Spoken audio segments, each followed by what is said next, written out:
Ang hotpot restaurant na itinayo namin ng biyenan ko. Kumita ng 4,500,000.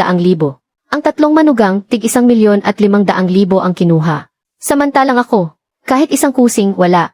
Ikaw naman ang pinakamagaling. Hindi mo na kailangan tong pera na to. Nga, ikaw ang may pinakamagandang buhay sa ating lahat. Mahihirap lang kaming tatlo, kaya tama lang na mas malaki ang makuha namin. Umiti ako at tumango. Hindi ako umimik. Kinabukasan, pumunta ako sa pabrika ng mga sangkap. Ang buong puhunan ng hotpot restaurant at ang supply ng mga sangkap ay ako lang mag-isa ang sumalo. Sigurado ka bang aalisin mo lahat? Sigurado ako. Malapit na ang bagong taon. Pansamantalang huminto sa pagiging abala ang hotpot restaurant. Ang pamilya Su ay nakaupo sa paligid ng kumukulong hotpot. Ang biyenan kong si Susan Bang ay nakaupo sa kabisera. May hawak na baso ng alak. Namumula ang kanyang mukha sa saya. Ang kita ng hotpot restaurant ngayong taon ay umabot ng 4,500,000. Hindi natin to makukuha kung hindi dahil sa pagsisikap ng lahat. At alam niyo namang hindi ako kuripot. Ngayon, maghahati-hati tayo sa pera. Ang panganay kong bayaw at ang pangalawa kong bayaw ay nagningning ang mga mata. Atat na sila. Hinigpitan ni Suwanshi ang hawak sa kamay ko sa ilalim ng mesa. Hinawakan ko rin ang kamay niya pabalik para sabihing huwag siyang mag-alala. Panganay na manugang, 1,500,000. Gamitin mo para makabili ka ng bagong kotse. Yang bulok mong sasakyan, matagal mo nang dapat pinalitan. Salamat pa. Naway humaba pa ang buhay ninyo. Pangalawang manugang, hindi ba't matagal mo nang gustong lumipat sa mas malaking bahay? Sapat na to para sa down payment. Dad, kayo na po ang aking tagapagligtas. Ang ambiyansa sa pagkainan ay kasing saya ng Pasko. Ang natitira na lang ay ang pangatlong card. Lahat ng mga mata ay nakatingin sa mukha ko. Medyo pinagpapawisan ang palad ko. Sa harap ng lahat, nilagpasan ako ni Susan Bang at ibinigay ito sa isang lalaking pilit na nakangiti sa tabi niya. Iyon ang dating asawa ng bunsong anak niyang si Suwani. 2 taon nang hiwalay. Nabalitaan niyang yumaman si Susan Bang, kaya kumapal ang mukha niyang bumalik. Xiao Wang, itong 1,250,000 ay para sa'yo.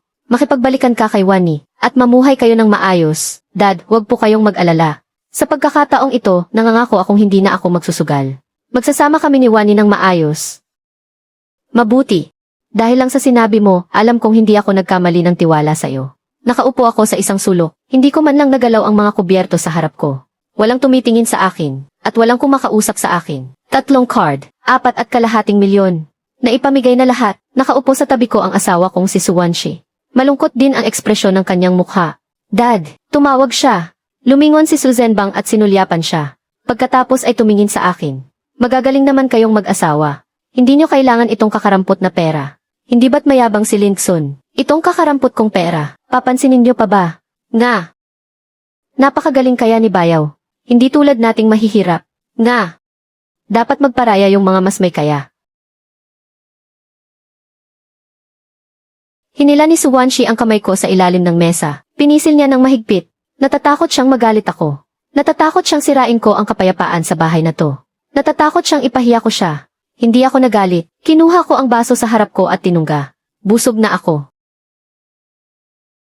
Ano naman kung may kakayahan ako? Talo pa rin pala ako ng isang hiwalay sa asawa. Tinulak ko ang pinto ng private room. Pumasok ang malamig na hangin mula sa pasilyo. Hinabol ako ni Suwanshi. Linkson, anong ginagawa mo? Sino nang pinagsusungitan mo? Hinati lahat ng tatay mo ang 4,500,000. Ni 5, wala siyang binigay sa akin. Di ba sinabi na niya? Hindi naman natin kailangan ang perang iyon. Para bang binuhusan ng yelo ang puso ko. Sa puntong ito, ni isang salita, hindi niya ako kinampihan. 2 taon na ang nakalipas, sabi ng tatay mo mag-partner tayo. Nakaipon ang pamilya niyo ng 500,000. Ako ang nag-abono sa natitirang 3,000,000. Pagkatapos noon, okay lang sana kung tumulong kayo. Pero ako ang gumawa ng recipe. Ako ang naghanap ng mga customer. Ako ang kumuha ng mga supplier para sa ingredients. Kinuha ng tatay mo ang perang pinaghirapan ko ng buong taon. Para ipamahagi sa 3 niyang paboritong manugang. Pero wala siyang binigay sa akin kahit 5. Suwanshi. Sabihin mo sa akin. Sa pamilya mo, ano ba talaga ang tingin niyo sa akin? Bumuka ang bibig niya, na para bang may gustong sabihin. Pero sa huli, ito lang ang nasabi niya. Wala namang masamang intensyon si Papa. Makaluma na talaga ang pag-iisip niya. Hindi ko napigilang tumawa, kaya sa tingin mo rin, baliwala lang sa kin ang perang to. Deserve ko talagang maging tagasalo ng lahat. Hindi na siya nagsalita, namula ang gilid ng mga mata niya. Binawi ko ang braso ko. Tumalikod ako at naglakad palabas. Linkson, Sigaw niya mula sa likod. Hindi ako lumingon. Paglabas ko ng hotpot restaurant, napakalamig ng hangin ng gabi. Huminga ako ng malalim. Pakiramdam ko'y napuno ng yelo ang aking baga. Nitong mga nakaraang taon, ang pera at pagod ko ay naibuhos ko lahat sa hotpot restaurant at sa pamilyang ito. Pero sa huli, wala man lang akong natanggap na pasasalamat. Ang mga taong hindi marunong magpasalamat ay hindi na dapat pang pag-aksayahan ng kahit kaunting lakas. Pinaandar ko ang kotse at nagmaneho papunta sa labas ng lungsod. Dahil hindi marunong magkwenta ang pamilya Su, hayaan ninyong ako na ang mag-ayos ng kwentang ito. Pagdating sa factory ng mga rekado sa labas ng lungsod, sinabi sa akin ng receptionist na nasa meeting ang manager, at pinaghintay muna ako. Habang naghihintay, walang tigil sa pag-vibrate ang cellphone ko. Si Su Wanshi. Nang hindi ko sinagot ang tawag niya, nag-text na naman siya. Linkson, matanda na si Papa. Medyo masakit nga ang mga sinabi niya. Pero hindi mo rin naman kailangang magdabog ng ganoon. Pamilya tayo. Magkakabalikan na sana ang pang-apat na kapatid at ang dati niyang asawa. Ano naman ang masama kung tutulungan natin sila? Hindi rin madali para sa ate at sa pangalawang ate mo. Pagbigyan mo na lang sila. Pwede ba? Napuno ng mga salita niya ang buong screen. Bawat salita niya, hinihiling na intindihin at pagpasensyahan ko sila. Pero bilang asawa ko, ni minsan hindi niya ako inisip. 5 taon kaming nagsama sa hirap at ginhawa. Ngayon ko lang napagtanto kung anong klaseng tao siya at ang kanyang pamilya. Ginagamit nila ang aming relasyon bilang alas. Sinasamantala ang kabaitan ko. Kinokontrol ako. Ginagamit ako. Itinuring ko silang pamilya. Pero ang turing nila sa akin ay gatasan. At si Su Wanshi, mahal niya ba ako? Siguro nga. Pero hindi iyon sapat para malampasan ang kapangyarihan ng tatay niya. At hindi rin niya kayang labanan ang sarili niyang kahinaan. Isinara ko ang text message. At binuksan ang shopping appy. Yung in-order ko para kay Suzenbang noong isang araw. Mga imported na health supplement. Nagkakahalaga ng 20,000. Hindi pa napapadala. Ngayon, iniisip ko. Hindi na pala kailangan. Tumunog ang notification ng refund sa account ko. Mabilis at walang aberya. Tapos na ang meeting ng manager. Sumunod ako sa receptionist papasok sa conference room. Inabot ko ang isang dokumento. Isang sulat para sa pagwawakas ng kontrata. Itinulak ng manager ang kanyang salamin pataas. Tila medyo nagulat. Simula ngayong araw, ititigil na ang supply ng mga sahog para sa hotpot restaurant. Ang naunang order na 10 tonelada ay kanselado na lahat. Nasaksihan ng manager ang lahat ng paghihirap ko para sa recipe na ito. Lahat ng pagod ko para mapabuti ito. Ang laki ng pinuhunan niyong dugot pawis dito. Bakit bigla niyo na lang kakanselahin? May problema po ba sa restaurant? Ako at ang pamilya ko. Paborito po namin ang hotpot ninyo. Sayang naman kung magsasara. Walang problema sa restaurant. Yung mga tao ang may problema. Natigilan sandali ang manager. Tapos ay nagpakita ng pag-unawa sa kanyang mukha. Mahigit 10 taon na siya sa industriyang ito. Marami na siyang nakitang alitan sa pagitan ng mga kasosyo. At mga problema sa pamilya na nauwi sa paghihiwalay ng negosyo. Kung ganoon, tungkol sa huling bayad, sundin natin ang nasa kontrata.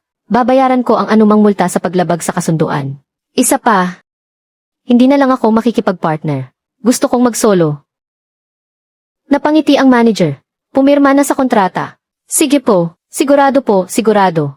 Kapag si Boslin ang kanegosyo, tiwala ako. Pagkalabas sa processing plant, tuloy-tuloy pa rin ang pagpapadala ng mensahe ni Su Wanshi. Linkson, ano ba talaga ang gusto mong mangyari? Sabi ni Papa hindi mo raw sinasagot ang tawag niya. Gusto mo bang wasakin ang pamilyang ito? Hindi ako sumagot. Tinawagan ko ang food supplier. Kuya Liu, yung mga order ng hotpot restaurant simula ngayon. Hindi ko nagagarantiyahan. Kanselado na ang credit terms. Simula ngayon, kailangang bayaran agad pagka-deliver. Boslin, anong nangyayari? Wala naman. Wala na ako sa restaurant na iyon. Kung may kailangan ako sa susunod, ikaw pa rin ang hahanapin ko. Binaba ko ang telepono. Binuksan ko ang WeChat. Sa mahigit 800 group chat ng mga dati kong customer, nagpadala ako ng isang mensahe. Sa lahat ng aking mga kaibigan, nais kong ipaalam na umalis na ako sa dati kong hotpot restaurant. Hindi na ako responsable sa anumang bagay na may kinalaman sa shop na iyon. Kasalukuyang naghahanda para sa bagong shop. Ibabalita ko na lang sa inyo sa mga susunod na araw. Salamat sa inyong patuloy na suporta. Wala pang 1 minuto matapos maipadala ang mensahe. Nagkagulo na agad ang grupo. Boslin, saan ka pupunta? Kung wala ang signature bice mo, matatawag pa ba itong hotpot? Hihintayin namin ang pagbubukas ng bago mong shop.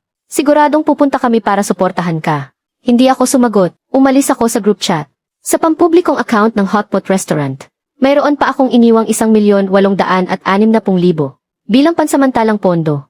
Inilipat ko na rin pabalik sa sarili kong card. Sa huli, tinawagan ko ang kaibigan kong si Zhao Kai. Huazi, tulungan mo akong maghanap ng angkop na pwesto. Kailangan maganda ang lokasyon, at kailangan malaki ang espasyo. Ano, sa wakas, mag-isa ka ng kikilos. Mas mabuti kung mag-isa ka. Matagal na akong hindi sang-ayon sa pamilya mo. Wala namang naitutulong. Puro lang kumakain ng libre. Huwag kang mag-alala, ipaubaya mo na sa akin. CJ, pagkababa ng telepono, binuksan ko ang pinto ng kotse at pumasok ako. Patuloy pa ring nag-vibrate ang telepono ko. Tawag iyon ni Suwanshi. Hindi ko ito pinansin. Agad ko itong pinatay at itinapon sa tabi. Ang bigat sa aking dibdib. Ang matagal ng kinikimkim na sama ng loob. Sa wakas ay nawala rin sa sandaling ito. Hindi ako umuwi sa bahay namin ni Suwanshi. Sa halip, umuwi ako sa bahay ng mga magulang ko. Pagbukas ko ng pinto, abala sa pagluluto ang nanay ko sa kusina. Narinig ang ingay kaya sumilip. Natigilan sandali, tapos biglang napangiti ng malawak. Lumabas si tatay mula sa kanyang study. Kahit na nagrereklamo ang bibig. Linkson, bakit may oras kang umuwi ngayon? Hindi ka ba abala sa shop? Umuwi ka nang hindi man lang nagsasabi. Wala ka naming inihandang pagkain.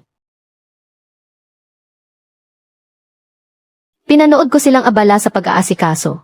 Biglang kumirot ang puso ko. Sa nakalipas na 2 taon, ibinuhos ko ang lahat ng oras ko, lakas, at pera sa hotpot restaurant at sa Pamilya Su.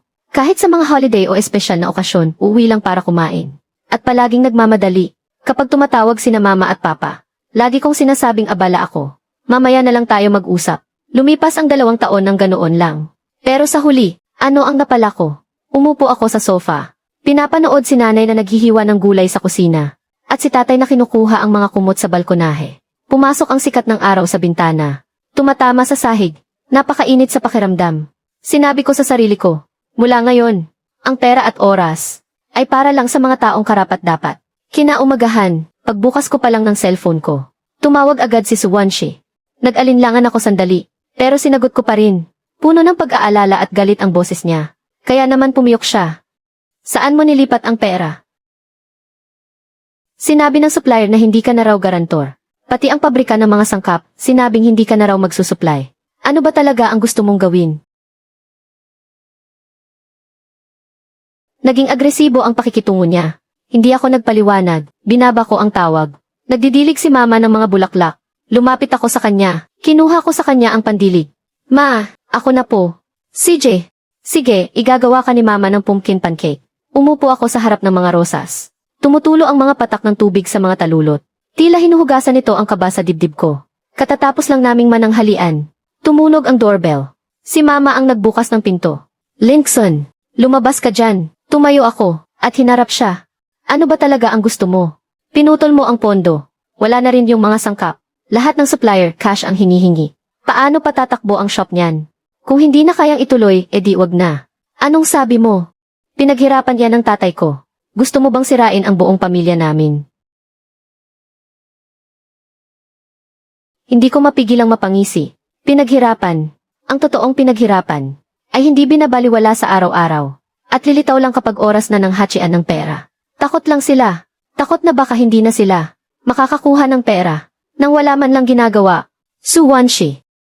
5 taon na akong tumutulong. Pera ko ang inabunuhan ko. Ako ang nag-develop ng mga sangkap. Ako ang nagdala ng mga customer.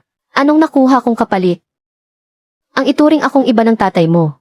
Ate mo ang gumawa sa aking katatawanan. Ikaw ang gumawa sa aking tanga. Tama na ang tulong ko. CJ, Linkson, huwag kang mag-alala, kahit wala ka. Kaya pa rin ang pamilya naming ituloy ang negosyo. Magsisisi ka balang araw. Lumabas sina nanay at tatay mula sa bahay. May pag-aalala sa kanilang mga mata. Ano man ang mangyari. Sinusuportahan ka namin ng mga magulang mo. Humigop ako ng mabangong tsaa. Ang bigat sa aking dibdib ay napawi dahil sa suporta ng aking mga mahal sa buhay.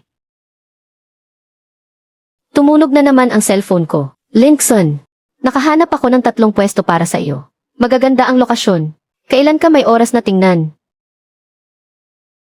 Kung kailangan mo ng tao para sa bagong tindahan, magsabi ka lang. Makakatulong kami ng nanay mo.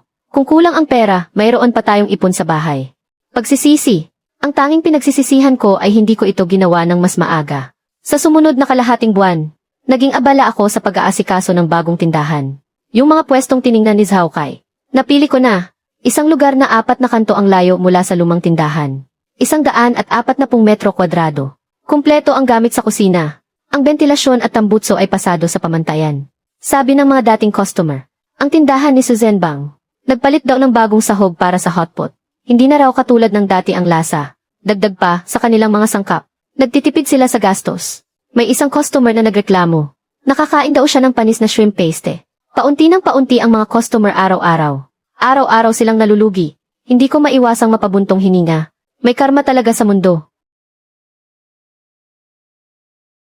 Noong ako pa ang namamahala, hindi ako nang hinayang sa gastos. Ang karne ng baka at tupa na ginagamit ko ay laging bagong katay at pinakasariwa sa araw na iyon. Ang mga gulay at kabute ay napag-usapan ko na rin sa mga supplier. Direktang kinukuha mula sa mga magsasaka. Mga produktong walang pesticide. Hindi sila katulad ko na handang gumastos ng malaki. Kaya naman hindi nila mapanatili ang mga customer. Pero ang mga problema nila ay wala nang kinalaman sa akin. Pumirma na ako ng kontrata. Nagbayad ng down payment. At kumuha na rin ng construction team para simulan ang renovation. Sa umaga, pumupunta ako sa hardware store para pumili ng mga materyales. Sa gabi, kinakausap ko ang designer tungkol sa plano. Abala. Pero panatag ang loob ko. Kapag hindi ako abala, nasa bahay lang ako para samahan ang mga magulang ko. Sinasamahan ko si mama sa palengke para mamili. Sinasamahan ko si papa na mag-chess. Pagkatapos ng hapunan, kaming tatlo. Naupo sa sofa para manood ng TV. Nag-uusap-usap lang ng kung ano-ano. Inaya ako ni Zhao Kai na mangisda ng 2 beses. Sa tabi ng dam, malamig at presko ang hangin. Kaunti lang ang nahuli naming isda. Pero nakapag-relax talaga ako ng husto. Lumipas pa ang kalahating buwan. Habang dinidiligan ko ang mga rosa sa hardin, narinig ko ang malalakas na katok at sipa sa pinto. Binuksan ko ang pinto. Nakatayo sa labas ang buong pamilya Su. Ang panganay na kapatid ni Suwanshi, si Suwanyu. Ang pangalawang ate, si Suwanki. Ang bunsong kapatid, si Suwani. Pati na rin ang kani-kanilang mga asawa. At si Suwanshi, isang malaking grupo ng mga tao. Para silang mananalakay ng bahay. Linkson, bayaran mo kami. Araw-araw, libo-libo ang nalulugi sa restaurant. Umalis na lahat ng customer. Ikaw ang may gawa ng lahat ng ito. Ako ang may gawa. Mula noong umalis ako. May ginalaw ba ako sa inyo kahit katiting? Tigilan mo na ang satsat. Ibigay mo ang receipt ng hotpot base. Yung base na iyon ang pinaka-importante sa restaurant. Hindi mo iyon pwedeng kunin. Noong una, noon ang sinabi kong develop natin to ng magkasama. Tumanggi kayo. Tapos ngayon gusto nyo. Huli na. Nakasulat sa kontrata na sa akin ang intellectual property ng receipt. Pagkatapos ng partnership natin, hindi nyo na pwedeng gamitin yon. Kahit na sayo pa ang receipt. Sinabi mo noon na nag-invest ka ng 3 milyon. Sa tingin ko, niloloko mo lang kami. Inilabas ko ang cellphone ko. At ipinakita ang mga katibayan ng pagbabayad noon. Isa-isa. Bayad sa renovation, 1,200,000 piso. Bayad sa equipment, 800,000 piso. Paunang bayad sa operations, 600,000 piso. Pondo para sa mga sangkap, 400,000 piso. Mga bank statement, mga transaction record, mga kasunduan sa utang, mga resibo. Meron ako niyan lahat. Sa harap ng mga ebidensyang nakasulat, naging walang silbi at saysay ang kanilang mga argumento. Itinago ko ang cellphone ko. Paalisin ko na sana sila. Nang mataranta ang ex-husband ng pang-apat na si Suwani. CJ, kung ganon, ibalik mo ang pera na in-invest namin noon. Nag-ambag pa naman kami ng malaking halaga noon. Binigyan kayo ni Susan Bang ng tig-1.2 milyon. Na may kabuang 4.2 milyon. Kung ibabawas ang 500,000 ninyong ambag, bawat isa sa inyo, may utang pa kayo sa akin na higit 1 milyon. Tapos ako pa ang hihingan nyo ng pera. Bago ang lahat, yung mga kinuha nyo sa amin. Isukan nyo muna bago tayo mag-usap. Nakatayo si Suwanshi sa likuran ng lahat. Namumula ang mga mata niya. Linkson. Parang awa mo na, bigyan mo kami ng tatay ko ng pagkakataong mabuhay. Bumalik ka na para tulungan kami. Walang issue dito kung bibigyan kayo ng pagkakataon o hindi. Dalawa lang yan, ayusin nyo ang pagpapatakbo ng tindahan nyo. O kung hindi nyo na kaya, magsara na lang kayo. May mga kamay at paa naman kayo. Imposibleng magutom kayo. Lumabas ang tatay ko mula sa loob ng bahay. At tumayo sa tabi ko. Sumunod naman ang nanay ko na may hawak na cellphone. Naintindihan ko na ang lahat. Gusto lang kaming pagsamantalahan ng pamilya niyong mga Su. Kung hindi pa kayo aalis, tatawag ako ng pulis. Isusumbong ko kayo sa salang trespassing. Humarang ang tatay ko sa harapan ko. Nagkatinginan ang grupo ng mga tao. Nagkatinginan sila. Linkson. Humanda ka sa akin. Hinila niya si Suwanyu palabas. Ang iba naman ay sumunod na parang basang sisiw. Nagsara ang gate ng bakuran. Muling nanumbalik ang katahimikan sa bahay na ito. Araw-araw may pagbabago sa renovation ng bagong tindahan. Muli akong nakipag-ugnayan sa manager ng pabrika ng mga sauce. Ibinigay ko sa kanya ang pinahusay na resipe para sa produksyon. Nagpadala rin ako sa mahigit 800 dating customer ng anunsyo tungkol sa grand opening. Itinakda ito sa susunod na Sabado. Halos lahat sila ay sumagot na siguradong darating para sumuporta. Naging abala ang buhay, pero payapa ang aking kalooban. Nang hapong iyon, nakatanggap ako ng isang tawag na matagal ko nang hindi natatanggap. Si Susan Bang ang tumawag. Linkson Model. Hayop ka, gusto mo ba kaming ipahamak? Inaagaw mo ang negosyo ko. Kinuha mo lahat ng customer ko. Sinasabi ko sa'yo, isara mo na yung walang kwenta mong tindahan. Ibalik mo ang receipt at ang mga customer. Sana hindi ko na lang hinayaang pakasalan ka ni Wanshi. Kung saan ko itatayo ang tindahan ko. Kalayaan ko iyon. Kung hindi ka makapapayag, pwede mo ring galingan sa tindahan mo para malampasan ako. At isa pa, sinasabi mong inaagaw ko ang negosyo mo. Ang mga customer mo ba, ikaw ang nagdala. Nagpapakita ka lang kapag hatian na ng pera. Isa pa, sa mga nakaraang taon, ano bang naibigay sa akin ng pamilya Suninyo? Ako ang nag-abono ng pera. Ako ang gumawa ng receipt. Ako ang naghanap ng mga customer. Kumuha kayo ng 4,500,000 share sa kita. Wala kayong binigay sa akin ni isang kusing. Susan Bang, itanong mo sa konsensya mo. Sino ba talaga ang walang konsensya? Binaba niya ang tawag. Inilagay ko ang cellphone sa mesa. Umiling ako. May mga tao talaga na hindi aaminin na sila ang mali. Palapit na ng palapit ang araw ng opening. Naging abala sina mama at papa. Tinutulungan akong maghanda ng mga bulaklak para sa opening. Mga regalo. Sinabi rin ni Zhao kay na mag-aaya siya ng barkada niya para sumuporta sa akin. Naging maayos naman ang takbo ng mga araw. Hanggang isang gabi bago ang opening, nakatanggap ako ng text mula kay Suwanshi. Linkson, magkita tayo. Sa dati nating kapihan. Nag-isip ako sandali. Sumagot ako ng isang salita. CJ, sa loob ng coffee shop. Nakaupo siya sa isang sulok. Linkson, dumating ka na. Yung restaurant, malulugi na. Simula nang umalis ka, palaki ng palaki ang lugi. Yung mga bayaw ko mula sa parte nila. Kumuha ng pera para ipantapal sandali. Pero bandang huli, ayaw na nilang maglabas. Ngayon, sa account ng restaurant, halos wala nang pambili kahit ng mga gulay. At saka, nalaman naming may kidney failure si Papa. Kailangan niyang magdialysis. Kailangan ng malaking pera. Hindi ba't naghati kayo sa 4,500,000?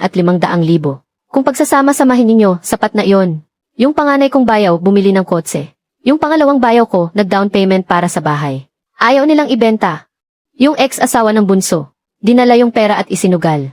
Hindi na namin mahanap. Linkson, nagmamakaawa ako sa'yo. Tulungan mo ang pamilya namin. Isipin mo na lang na inutang ko sa'yo. Pwede ba? Nang makita niyang tahimik lang ako, itinulak niya ang upuan at akmang luluhod. Inabot ko siya para alalayan. Muling nagkaroon ng pag-asa sa mga mata niya. Suwanshi, mag-divorce na tayo. Nang masabi ang salitang divorce, wala nang bawian. Natigilan si Suwanshi. Hindi siya makapaniwalang tumingin sa akin. May mga luha pa sa kanyang mukha. Anong sabi mo? Divorce. Tumango ako. Ang mukha niya inamutla at pagkatapos ay sobrang namula. Nagsimulang manginig ang mga labi niya. Bakit? Biglang tumaas ang boses niya. Linkson. Dahil lang hindi ka binigyan ng pera ng tatay ko. Ang pinagsamahan natin ng maraming taon. Mas mahalaga pa ba yan kaysa sa konting pera? Napatingin ang ilang customer sa kapihan. Hindi dahil sa pera. Suwanshi, tiningnan ko siya, nakaramdam ako ng lungkot. Noong naghati ng pera ang tatay mo, 4,500,000. Tig 1,500,000 ang 3 manugang. Wala akong natanggap ni Kusing. At para sa'yo, baliwala lang sa kanya ang perang iyon. Noong pinagtatawanan ako ng ate mo, nakaupo ka lang sa tabi at hindi ka umimik. Noong pumunta ang buong pamilya mo sa bahay ko, para manggulo, nandoon ka, kasama nila. Suwanshi, kahit anong ibigay ko. Iniisip mong obligasyon ko lang ang lahat. Isa-isa kong sinabi. Ang kulay sa mukha niya, unti-unting nawala. Gusto niyang magpaliwanag. Ibubuka na sana niya ang bibig niya. Pero wala ni isang salitang lumabas. Matagal na nanginig ang mga labi niya. At isa lang ang naisatinig niya. Sorry. Alam kong nagkamali ako. Magbabago na ako. Bigyan mo pa ako ng isang pagkakataon. Umiling ako. Suwanshi, hindi mo pa rin naiintindihan. Hindi na tayo para sa isa't isa. Yumuko siya. Pumatak ang mga luha niya sa mesa. Sigurado ka na ba talagang gusto mong makipaghiwalay? Tumingin siya sa akin. Puno ng kalungkutan at pagsusumamo ang kanyang mga mata. Tumango ako. CJ, humanap ka ng tamang oras. Pumunta tayo sa munisipyo. Aalis na sana ako. Nang marinig ko mula sa likuran ang tunog ng silyang bumagsak. Nadula si Suwanshi mula sa kanyang upuan. At lumuhod sa sahig. Tumama ang mga tuhod niya sa baldosa. Nagdulot ito ng malakas na kalabog. Linkson, hindi mo maaaring gawin ito. Inagaw mo ang hotpot restaurant ni Papa. Tapos ngayong may sakit siya, makikipaghiwalay ka sa akin. Tao ka pa ba? Lumingon ako, at nakita siyang nakaluhod sa sahig. Pakiramdam ko may kung ano sa puso ko. Ang biglang pumiga ng mahigpit, hindi dahil naawa ako, kundi dahil sa peghati. Ang babaeng ito na minsan kong isinumpa, na makakasama ko habang buhay. Sa huli, ang tanging alam niya lang ay isisi ang lahat ng mali. Sa akin. Ang pagluhod niyang iyon, ang tuluyang bumaligtad sa moralidad ng sitwasyon, na para bang ako pa ang walang utang na loob. Sumigaw siya sa mga tao sa paligid. Kayo na po ang humusga. Kinuha niya ang resipe at mga customer ng papa ko. Inagaw niya lahat. Na-ospital si papa dahil sa sakit. At ngayon gusto niyang makipaghiwalay. Nagsimulang magbulungan ang mga tao sa paligid. Grabe naman ang lalaking iyan. Inagaw pa ang negosyo ng biyenan niya. Walang hiya talaga. Kawawa naman yung babae. Nakahanap pa siya ng isang asawang may pusong demonyo. May ilan pang ang kumuha ng kanilang cellphone. At binuksan ang kamera. Nakatayo lang ako roon. Pinapanood ang pag-arte niya. At may kung anong pait ang naramdaman ko. Yung taong nangako sa harap ng altar na magsasama sa hirap at ginhawa. Hanggang kamatayan. Ngayon ko lang napagtanto, hindi pala siya kailanman pumanig sa akin. Palagi siyang nasa panig ng tatay niya. Nasa panig ng ate niya. Nasa panig ng lahat ng mga taong nang aapi sa akin. Pero ni minsan, hindi siya pumanig sa akin. Hindi ako nagalit, hindi rin ako nagpaliwanag. Suwanshi. Kung gusto mong lumuhod, sige lang. Kalmado lang ang boses ko. Tungkol sa diborsyo, kung hindi ka papayag, idadaan ko ito sa korte. Susunod ako sa kung ano man ang magiging desisyon. Tumalikod na ako at nagsimulang maglakad palayo. Linkson, magsisisi ka. Narinig ko ang boses niya mula sa aking likuran. Hindi ako lumingon, bukas na ang mga ilaw sa kalsada, na nagpapahaba sa aking anino. Tinulak ko ang pinto ng coffee shop. Pumasok ang malamig na hangin sa aking kwelyo. Pero ngayon lang naging ganito kalinaw ang isip ko. Pag-uwi ko galing sa coffee shop, pagbukas ko pa lang ng pinto, ramdam ko na agad na may mali. Mahigpit na hawak ni nanay ang kanyang cellphone. Namumula ang kanyang mga mata. Inabot niya ito sa akin. Linkson, tingnan mo. Puro tungkol sa'yo ang nasa internet. Nasa screen ang trending list ng isang video platform. Ang pamagat ng pangatlo ay may-ari ng hotpot restaurant, inagaw ang negosyo ng biyenan. At pinipilit hiwalayan ang asawang may malubhang sakit. Pinindot ko ito para tingnan. Yung eksena kaninang hapon sa coffee shop. Nakaluhod si Suwanshi sa sahig habang umiiyak. In-edit nila, tinanggal halos lahat ng sinabi ko. Iniwan lang yung parte na nakatayo ako. At yung kuha na tumalikod ako at umalis. Ang background music ay isang malungkot na piyesa ng piano. Ang nakasulat sa caption ay, Gagong si Lin. Tinanggay ang resipe at mga kliyente ng kanyang biyenan. Dahilan para magkasakit ng malubha ang biyenan at walang perang pampagamot. Pinilit ang asawa na lumuhod sa publiko para makipaghiwalay. Umabot na sa mahigit 1,000,000 ang views. Lahat ng komento sa comment section puro mura sa akin. Dapat talagang i-expose ang gagong iyan. Na-share na, para mas maraming makakita sa totoong kulay niya. Diyos ko, ang ganda pa naman ng serbisyo niya. Bakit ganito ang ugali niya? Narinig ko magbubukas ang bago niyang shop bukas. Tara, sama-sama nating suportahan siya. Habang tinitingnan ko ang mga komento sa screen, wala akong naramdamang galit. Sa halip, para sa akin, nakakatawa pa nga. Itong mga taong to, hindi man lang alam ang buong kwento. Hindi nila alam ang punot dulo. Pero nagmamadali silang pumili ng panig.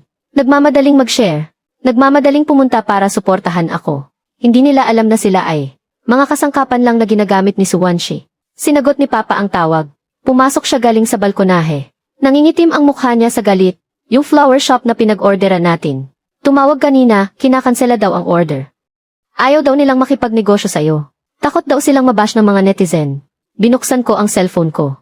Nagkagulo na naman sa group chat ng mga dati kong customer. Boss Lin, totoo po ba yung mga sinasabi online? Nakita po namin kung paano kayo magtrabaho. Naniniwala po kaming hindi kayo ganyang tao. Kailangan nyo pong linawin ang lahat. Paano kung maniwala ang mga hindi nakakakilala sa iyo? Nakatitig ako sa screen. Ang mga daliri ko ay nakahinto sa keyboard. Tinapik ni nanay ang balikat ko. Kung hindi mo alam isasagot, huwag mo munang sagutin. Lalabas din ang katotohanan. Tumango ako. Kakalabas ko lang sa WeChat. Nag-vibrate na naman ang phone ko. Tumawag si Zhao Kai. Nag-aalala ang boses niya. Linkson, nakita mo na ba ang live? Nag-live ang asawa ni Su Wanyu. Binuksan ko ang link. Ang panganay at pangalawang manugang ni Su Zhenbang. Nakaupo sa isang simpleng kwarto. Sa likod nila ay may nakasabit na puting tela. Nakasulat dito na donasyon para sa biyenan na si Su Zhenbang. Umiiyak ang panganay na manugang sa harap ng kamera. Mga mabubuting tao. Ang biyenan ko dahil sa manugang niyang si Linkson. Nawalan siya ng tindahan. Ngayon ay may malubha siyang sakit at nakahiga na lang sa bahay. Wala man lang kaming pampa-ospital. Nakikiusap kami na tulungan ninyo kami. Mag-donate kayo para mailigtas ang buhay niya. Nagsimulang umulan ng mga regalo sa screen. May nag-comment kung sino si Linkson. Dinagdagan pa ito ng pangalawang manugang. Sinabi niyang ninakaw ko ang receipt.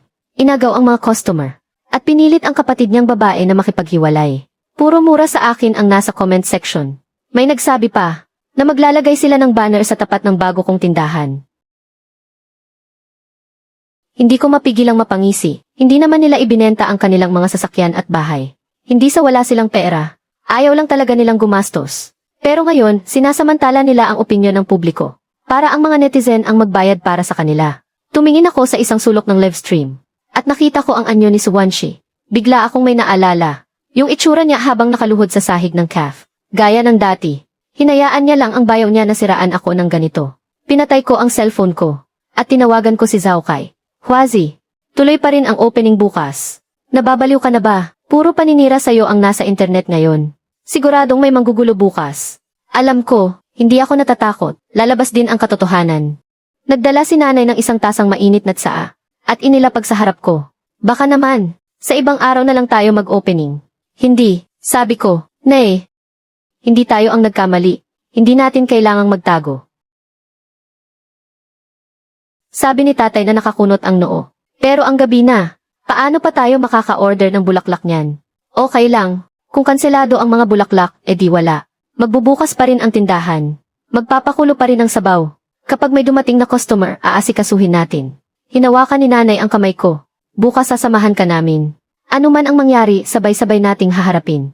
Tiningnan ko sila. Parang naninikip ang lalamunan ko. Sa mundong ito, ang mga totoong nananatili sa tabi ko. Ay sila lang pala. Kinuha ko ang tasa ng tsaa. At humigop ako. Mapait ang tsaa. Pero pagkatapos kong lunukin, may naiwang tamis sa bibig ko. Hindi pa sumisikat ang araw. Gising na ako. Pagdating sa shop, chinek ko ang mga gamit. Nagbriefing ako sa mga empleyado. Pumwesto ako sa front desk. Handa nang salubungin ang mga unang customer. Dinala ni Zhao Kai ang ilang mga kaibigan niya. Para magpakita ng suporta. Dumating din ang mga magulang ko. Tinulungan ako ni inay na magpunas ng mga mesa. Si itay naman nakatayo sa may pinto. Alas 10, unti-unti nang dumami ang tao. Dumating ang ilang dosenang mga suki. Pero mas marami pa ang mga nakikiusyoso. Mayroon ding mga reporter mula sa dalawang lokal na media. Idinikit nila ang mga mikropono sa bibig ko. Mr. Lin, ang mga kumakalat na balita tungkol sa inyo online nitong mga nakaraang araw. Totoo po ba ang lahat ng iyon? Lahat ng mga mata ay nakatuon sa akin. Magsasalita na sana ako. Nang may isang kamay na umagaw sa mikropono mula sa akin. Ito ang panganay na manugang ni Su Zhenbang. Kasunod niya sa likod ang kanyang asawa. Pati na rin si Su Wanqi at ang asawa nito. At sina Su Wanshi at Su Wanyi. Bumuntong hininga siya. At sinabi sa mga reporter. Sa inyong lahat. Ako ang panganay na manugang ng pamilya Su. Hindi kami naparito para gumawa ng gulo. Gusto lang naming linawin ang lahat. May kinuha siyang dokumento mula sa kanyang bag. Ito ang aming partnership agreement. Nakasaad dito na ang base sauce ay pag-aari naming lahat sa shop. At may perma rito ni Linkson. Inilabas din ng pangalawang manugang ang kanyang cellphone. Ito ang mga pruweba ng perang pinag-ambagan namin. Para sa pagbili niya ng mga gamit, ninakaw niya ang receipt at mga customer ng pamilya namin. Dahil sa kanya, nagkasakit ng malubha ang aming ama at wala kaming pampagamot. At pinilit pa niyang hiwalayan ang pangatlo naming kapatid. Nagsimulang magbulungan ang mga tao. Mukha pa namang matino, hindi mo akalaing ganyan pala kadilim ang budhi niya. Sabay-sabay na itinutok sa akin ang mga kamera ng cellphone. Namutla ang mukha ni inay. Salubong naman ang kilay ni itay. Si Zhao Kai at ang ilang kapatid niya ay sumiksik paharap. Para protektahan ako. Ngumisi si Su Wanyi. Isang ngiting mapanagumpay. Samantalang si Su Wanshi ay nagkukunwari. na nagpupunas ng luha sa isang sulok. Tumikim ang panganay na manugang, at nilakasan ang boses niya. Nakita ninyong lahat, malinaw na malinaw ang ebidensya. Hinihiling namin na ipasara niya ang tindahan. Ibalik ang recipe, at magbayad ng danyos na 3 milyon. Sa kahiwalayan ang kapatid ko nang walang anumang makukuha. Lumabas din ang tunay nilang motibo. Talagang napakakapal ng mukha. Kinuha ko ang kasunduang iyon, at binuklat sa partikular na pahina. Nakasulat nga roon na ang technical recipe ay pag-aari ng parehong panig sa partnership. Pero hindi ako kinabahan. Kinikilala ko ang kasunduan. Pero ang pag-ambag ng teknolohiya ay hindi katumbas ng paglilipat ng teknolohiya. Ako ang nag-develop ng recipe, kaya sa akin ang intellectual property rights. Ang nakasulat sa kasunduan ay ang karapatan ng tindahan na gamitin ito. Hindi ang karapatang angkinin ito. Tiningnan ito ng panganay na manugang. At nagbago ang ekspresyon ng mukha niya. Magsasalita pa sana siya, pero hindi ko siya binigyan ng pagkakataon. Kinuha ko ang cellphone ko, binuksan ang screen mirroring, at ikinonekta ito sa gihi sa labas ng tindahan. At isa pa, ang pamilya ninyong Su mula nang magbukas ang tindahan, ay 500,000 lang ang ipinuhunan. Ang screenshot ay fake. At panghuli, sa hatian ng kita sa katapusan ng taon, binigyan ni Susan Bang ang 3 niyang manugang ng tig 1,500,000. Wala akong natanggap kahit isang kusing. Sino ba talaga ang walang konsensya? Malubha ang sakit ni Susan Bang. Nangyari yan pagkatapos kong umalis. Dati, binibilhan ko siya ng kung ano-anong mga supplement. At maayos naman siya. Sino nang makakapagsabi kung karma na ba yan ngayon? Tungkol naman sa diborsyo. Hinayaan lang ng asawa ko ang pamilya niya. Naapihin at insultuhin ako. Dapat ko ba siyang hiwalayan o hindi? 2 taon akong nagtrabaho sa ilalim ni Boslin. Siya lang mag-isa ang naghirap para sa recipe na iyon. Ang mga taga-pamilya Su, bibihira lang magpakita sa 1 taon. Anong joint development? Puro kalokohan. Pagkaalis ni Boslin, nag-iba lahat ng lasa ng sabaw sa tindahang iyon. Alam naming mga lumang customer kung ano ang nangyari. Biglang natigil ang pag-iyak ni Suwanshi. Natataranta ang kanyang mga mata. Namula na parang atay ng baboy ang mukha ng panganay na manugang. Yung itsura niyang palaban kanina, ang kayabangan niya ay biglang naglaho. Ang pumalit dito ay ang hindi maitagong kaba at kahihiyan. Ang pangalawa at pangatlong manugang sa tabi niya ay nagkatinginan na lang din at umiiwas ng tingin. Ang mga taong nakikiusyoso kanina ay nag-iba na rin ang sinasabi. Kaya pala nag-iba ang lasa. Umalis na pala si Boslin. Ang pamilya Su, sobrang walang hiya. Pinaghirapan ng tao yung recipe. Tapos gusto pa nilang suluhin. Sa halagang 500,000, gusto na nilang makuha ang malaking parte. Tapos hindi pa nila binibigyan ng kita. Kawawa naman si Lindson sa ganyang asawa na punta. At ganyang biyanan. Sobrang malas talaga. Ang mga tingin ng paninisi at pagdududa ay parang mga karayom na tumutusok sa pamilya Su. Itinutok ng reporter ang mikropono sa panganay na manugang. Nakayuko lang siya at walang masabi ni isang salita. Isinilid niya ang mga dokumento sa bag. Nakasunod sa likod ang iba na hiyang-hiya. Nagsimulang pumasok ang mga suki. Boslin, isang mesa nga para sa amin. Ang tagal naming hinintay itong bago ninyong pwesto. Wala pang kalahating oras. Puno na lahat ng 30 mesa. Pumasok ako sa kusina. Kumukulo-kulo ang sabaw sa kaldero. Sumandok ako ng kaunti para tikman. Ito nga yung lasa. Pagkatapos ng gulo noong opening day, hindi na ako nagtimpi. Kumuha ako ng abogado. Sinampahan ko ng kasong paninirang puri. Ang panganay at pangalawang manugang. Sabi ni Attorney Fang, malaki raw ang sansang manalo sa kasong ito. Kailangang magbayad ng danyos at humingi ng tawad sa publiko ng kabilang panig. Kasabay nito, nagsumite ako sa korte ng mga papeles para sa annulment. Habang nililigpit ng abogado ang mga papeles, nabanggit niya, pinalabas na pala ng ospital si Susan Bang. Matagal na raw kasing hindi nababayaran ang dialysis niya. Ayaw na siyang tanggapin ng ospital. Natigilan ako, hindi ako umimik, hindi ko alam kung anong mararamdaman ko. Bilang isang estranghero, siguro maaawa ako. Pero bilang isang tao, na dati niyang sinaktan, hindi ako maaawa sa kanya. Nang gabing iyon, tumawag si Suwanshi. Paos ang boses niya, at garalgal sa iyak. Linkson, tao ka pa ba? Pinalaya sa ospital si Papa. Masaya ka na.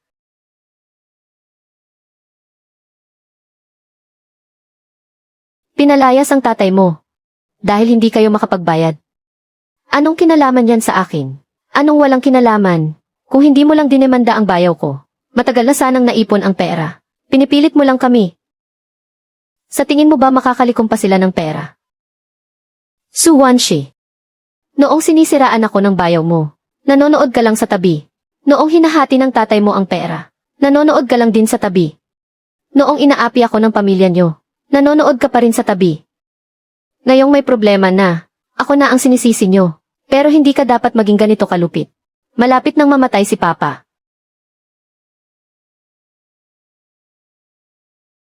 Pahina ng pahina ang boses niya, hanggang sa naging pigil na pag-iyak na lang.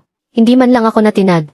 Noong kinuha nila ang 4,500,000, hindi man lang nila naisip na tirhan ako kahit kusing. Ngayong wala ng perang pampagamot, sa akin pa sila lumalapit para humingi ng tulong. Saan ka naman nakakita ng ganyang katwiran sa mundo? Su Wanshi. Nagsampa na ako ng kaso para sa diborsyo. Problema na ng pamilya niyo yan, humanap kayo ng paraan. Linkson. Sa ginagawa mong yan, makakarma ka. Natawa ako. Ganti lang ito sa ginawa nila. Pagkalipas ng 3 araw, dinala ni Attorney Fang ang resulta ng negosasyon. Naduwag ang panganay at pangalawang manugang na lalaki. Matibay ang ebidensya para sa kasong paninirang puri. Kapag nahatulan, hindi lang sila magbabayad ng danyos. Maaari pa silang magkaroon ng criminal record. Nagpasabi sila sa pamamagitan ng iba. Handa silang makipag-ayos. Basta bawiin ko lang ang kaso. Tumango ako.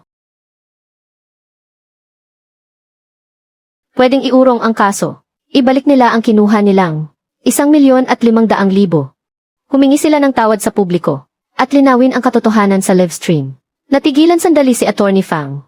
1,500,000. Kaya ba nilang bayaran iyon? Sapat na kung ibebenta ng panganay na manugang ang BFV niya. Pwede ring isangla ng pangalawang manugang ang bahay niya. Problema na nila kung hindi nila mabayaran. Hindi ako maghihintay. Tiningnan ako ni Attorney Fang. At hindi na nagsalita pa. Tumalikod siya para iparating ang sinabi ko. Lumipas ang 1 pang linggo. Lumabas na ang desisyon ng korte sa diborsyo. Pinayagan ang diborsyo. Ang mga ari-arian namin ay 1 bahay at 1 kotse. At may 160,000 ipon. Pumayag kaming gawing pera ang kotse at bahay. At paghasyan ng pantay. Noong araw na dumating ang desisyon, tumawag si Attorney Fang sa akin. Hindi raw umapela si Su Wanshi. Tinanggap na niya. Ibinenta ng panganay na manugang ang kotse. At naipadala na ang pera. Hindi makapagbayad ang pangalawang manugang kaya natrap siya. Sinabi niyang idemanda ko na lang daw siya. Tumango ako. Kung ganon, iurong na ang kaso sa isa. Paglabas ko ng law office, nakakasilaw ang araw. Tumingala ako sa langit. At huminga ng malalim, 5 taon ng pagsasama. 4,500,000 dibidendo. 3,000,000 abono. Sa bandang huli, walang sinuman ang nakalamang. Pero hindi ako nagsisisi. O sabihin na nating, kailangan na lang sumulong. Araw-araw, palakas ng palakas ang negosyo sa hotpot restaurant. Maraming dumarayo dahil sa kasikatan nito. Gusto nilang tikman ang sabaw na pinagkaguluhan. Kung ano ba talaga ang lasa nito. Parami ng parami ang mga suki. Wala pang 3 buwan.